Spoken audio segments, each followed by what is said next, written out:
আগেকার দিনে নদী নালায় জাল ফেলতেই বড় বড় চিতল মাছ ধরা পড়তো।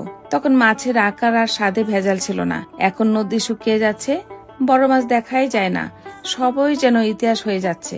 আসসালামু আলাইকুম সবাইকে।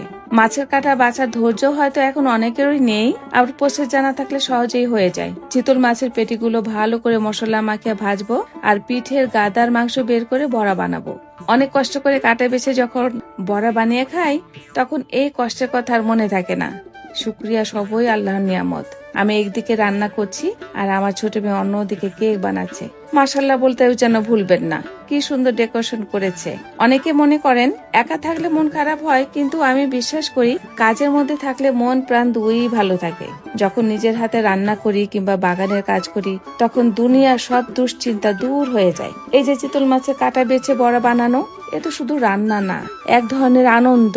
কাজের মাঝে আমি আমার আসল সুখ খুঁজে পাই। একে একে দিনের আলো ফুরিয়ে রাত নামলো।